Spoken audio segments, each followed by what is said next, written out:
அமரர் கல்கி அவர்களின் சிவகாமியின் சபதம் 2ஆம் பாகம் காஞ்சியின் முற்றுகை. எல்லோருக்கும் வணக்கம். 2ஆம் பாகத்தின் 54வது அத்தியாயம் சபை கலைந்து. கடந்த பதிவில் மகேந்திர பல்லவர் மந்திர ஆலோசனை கூட்டத்தில் இந்த யுத்தம் மூண்டதற்கான மூல காரணம் என்ன என்று விவரித்த போது பாரவி என்னும் கவியை பற்றி குறிப்பிட்டதை நம்ம பார்த்தோம். இப்போ 54வது அத்தியாயத்தை வாசிக்கலாம் வாங்க. சபா மண்டபத்தில் ஏற்பட்ட கிளர்ச்சி ஒருவாறு அடங்கி சற்று அமைதி ஏற்பட்டதும் மகேந்திர பல்லவர் மேலும் தொடர்ந்து கூறலானார். சபையோர்களே, நீங்கள் சொல்கிறபடி பல்லவ சாம்ராஜ்யம் என் ஒருவனையே நம்பியிருப்பதாக நான் ஒத்துக்கொள்ளவில்லை. இதோ என் வீரமகன் மாமல்லன் பல்லவர் குல பெருமையை நிலைநாட்டுவதற்கு இருக்கிறான். ஆனாலும் வாதாபி மன்னனை நான் அவனுடைய படை வீட்டில் சந்தித்தது வெறும் சாகசத்துக்காக அல்ல. புலிகேசியை நான் நேரில் பார்ப்பதற்கு ஒரு முக்கிய காரணம் இருந்தது. சற்று முன்னால் உங்களை எல்லாம் பெரும் கலக்கத்துக்கு ஆளாக்கிய நாகநந்தி அடிகள் 9 மாதத்துக்கு முன்னால் நமது கோட்டை தளபதியிடம் ஒரு ஓலை கொடுத்து புலிகேசிக்கு அனுப்பியிருந்தார். ஆயனரிடம் சிற்பக்கலை கற்க வந்திருந்த இந்த வீர வாலிபர் அந்த ஓலையில் உள்ள செய்தி இன்னதென்று அறியாமல் எடுத்துக்கொண்டு போனார். வழியில் இவரிடமிருந்து அந்த ஓலையை நான் வாங்கி கொண்டு புலிகேசியின் கூடாரத்துக்கு சென்றேன். ஆனால் நான் புலிகேசியிடம் கொடுத்தது நாகநந்தியின் ஓலை அல்ல, நான் மாற்றி எழுதிய ஓலையை கொடுத்தேன். அதன் பயனாகவும் நமது வீர சேனாதிபதி கலிப்பகையாரின் போர்த்திறமை காரணமாகவும் தான் வாதாபி சைன்யத்தை வடபெண்ணை கரையில் 8 மாதத்துக்கு மேல் நிறுத்தி வைக்க முடிந்தது. பிரபு, நாகநந்தியின் ஓலையில் என்ன எழுதியிருந்ததோ என்று முதன் மந்திரி சாரங்கதேவர் கேட்டார். காஞ்சி நகரை போன்ற பாதுகாப்பு அற்ற நகரம் வேறு இருக்க முடியாதென்றும் வாதாபி சைன்யம் வழியில் எங்கும் தங்காமல் நேரே காஞ்சிக்கு வந்து சேர வேண்டும் என்றும் 3 நாளில் காஞ்சியை பிடித்து விடலாம் என்றும் எழுதியிருந்தது. சபையின் நானா பக்கங்களிலிருந்தும் அப்போது கோப கர்ச்சனை முழக்கங்கள் ஒருமிக்க எழுந்து ஒளி செய்தன. சக்கரவர்த்தி கையமர்த்தி கூறினார், நாகநந்தி அச்சமயம் எழுதியிருந்தது முற்றிலும் உண்மை.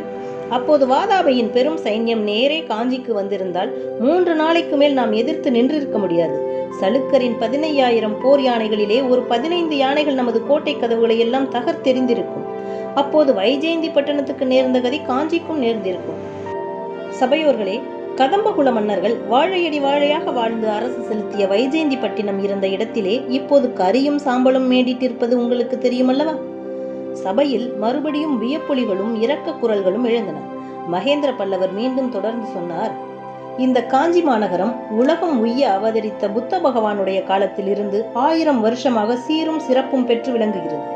கல்வியிற் கரையில்லாத காஞ்சி மாநகரம் என்று நமது புலவர் பெருமான் திருநாவுக்கரசரால் பாடப்பெற்ற இந்த திருநகரின் புகழானது சீன தேசம், சாவகத்தீவு, யவனர் நாடு, ரோமாபுரி ஆகிய தூர தூர தேசங்களில் எல்லாம் நெடுங்காலமாக பரவி இருக்கிறது. இப்பேற்பட்ட நகரம் என்னுடைய காலத்தில் அழிந்தது என்னும் அபகீர்த்தியை நான் அடைய விரும்பவில்லை. இந்த காஞ்சி நகரை பாதுகாப்பதுதான் என்னுடைய முதற் கடமை. அந்த கடமையை நிறைவேற்றுவதற்கு நீங்கள் என்னுடன் ஒத்துழைப்பீர்களா?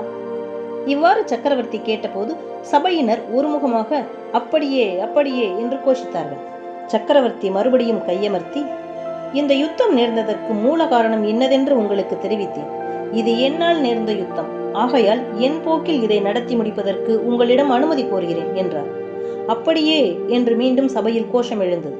பின்னர் மகேந்திரர் சபையில் பின்வரிசையில் இருந்த தென் பல்லவ நாட்டின் கோட்டத் தலைவர்களை குறிப்பாக பார்த்து, கோட்டைக்குள்ளே இருக்க போகும் எங்களை காட்டிலும் கோட்டைக்கு வெளியில் கிராமங்களில் இருக்க வேண்டிய நீங்கள்தான் அதிகமான கஷ்ட நஷ்டங்களுக்கு உள்ளாகும்படி இருக்கும். காஞ்சியை காப்பாற்றுவதற்காக எல்லா கஷ்டங்களையும் பொறுத்து கொள்ள நீங்கள் சித்தமாயிருக்கிறீர்களா என்று கேட்க, சித்தம் சித்தம் என்று கோட்டத் தலைவர்கள் ஒரே குரலில் முழங்கினார்கள். நாளை சூரியோதயத்துக்குள்ளே வாதாபி சைன்யம் நமது கோட்டையை நெருங்கிவிடும். அதற்கு முன்னால் நீங்கள் எல்லோரும் நகரை விட்டு வெளியேறிவிட வேண்டும். அவரவர்களுடைய ஊருக்கு விரைந்து செல்ல வேண்டும். காஞ்சி நகர் முற்றுகைக்கு உள்ளாகி இருக்கும் போது உங்களுக்கும் கோட்டைக்குள்ளே இருக்கும் எங்களுக்கும் எவ்வித போக்குவரவும் இராது.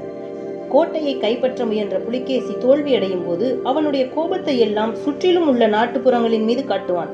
அதற்கெல்லாம் நீங்கள் ஆயத்தமாய் இருக்க வேண்டும். கோட்டத் தலைவர்களே, நன்றாக யோசித்து சொல்லுங்கள். காஞ்சியை காப்பாற்றுவதற்காக நீங்கள் சகல விதமான தியாகங்களுக்கும் சித்தமாய் இருக்கிறீர்களா? வாதாபி அரக்கர் படையினால் நேரக்கூடிய கொடுமைகளை எல்லாம் பொறுத்து கொள்வீர்களா?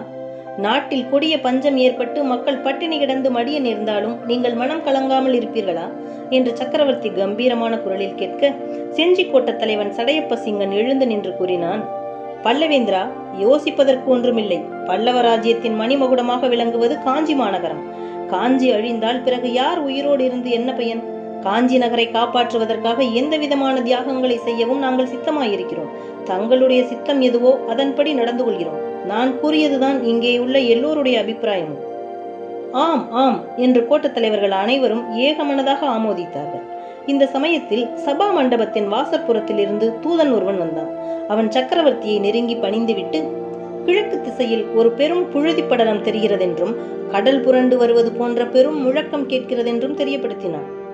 மகேந்திரர் இடி முழக்கம் போன்ற குரலில், சபையோர்களே, வாதாபி சைன்யம் வந்துவிட்டது. நம்மில் ஒவ்வொருவரும் தம் வீர சாகசங்களை காரியத்தில் காட்ட வேண்டிய சமயமும் வந்துவிட்டது. அமைச்சர்களே, மந்திரிகளே, இத்துடன் இன்று சபை கலைகிறது. நாளை முதல் முற்றுகை நீடித்திருக்கும் வரையில் ஒவ்வொரு நாள் இரவும் 2ஆம் ஜாமத்திலே இங்கே மந்திர ஆலோசனை சபை கூடும். இப்போது போய் அவரவர்களுடைய காரியங்களை பாருங்கள் என்று கூறியதும் அமைச்சர்களும் மந்திரிமார்களும் துரிதமாக வெளியேறினார்கள். கோட்டத் தலைவர்களே, நீங்கள் சற்றுமுன் கொடுத்த வாக்குறுதியினால் மிக்க சந்தோஷமடைந்தேன்.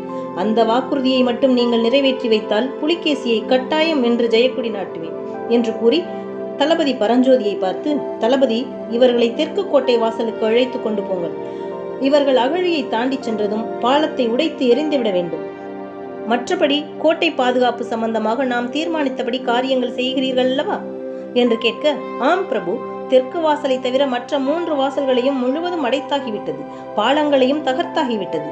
மதில் சுவரின் மேல் வரிசையாக 10,000 வீரர்கள் வேலும் கையுமாய் ஆயத்தமாயிருக்கிறார்கள் என்றார் தளபதி பரஞ்சோதி. பரஞ்சோதியும் கோட்டத் தலைவர்களும் சென்ற பிறகு சபா மண்டபத்தில் சக்கரவர்த்தியும் மாமல்லரும் மட்டும் தனித்திருந்தார்கள். மாமல்லரின் முகம் உற்சாகம் இன்றி வாட்டமுற்றிருந்தது. சக்கரவர்த்தி மாமல்லர் அருகிலே சென்று அவருடைய தோளின் மீது கையை வைத்து, மாமல்லா, இந்த யுத்தத்தை என் போக்கிலேயே நடத்த எனக்கு நீயும் அனுமதி கொடுக்கிறாயல்லவா என்று கேட்டார். அப்பா, என்னை ஏன் கேட்கிறீர்கள்? உங்கள் விருப்பம் எதுவோ அதுவே எனக்கு சம்மதம் என்றார் மாமல்லர். சந்தோஷம் குமாரா. அரண்மனைக்கு போய் உன் தாயாரிடம் நான் பத்திரமாய் வந்து சேர்ந்து விட்டதை சொல்லு. பொழுது விடுவதற்குள் இன்னும் ஒரு முக்கியமான காரியம் நான் செய்ய வேண்டியிருக்கிறது. அதையும் முடித்துவிட்டு அரண்மனைக்கு வந்து சேர்கிறேன் என்று கூற மாமல்லர் அந்தப்புறத்தை நோக்கி சென்றார். சக்கரவர்த்தியோ அரண்மனை வாசலில் ஆயத்தமாய் நின்ற குதிரை மீதேறி ராஜவிகாரத்தை நோக்கி விரைந்தார்.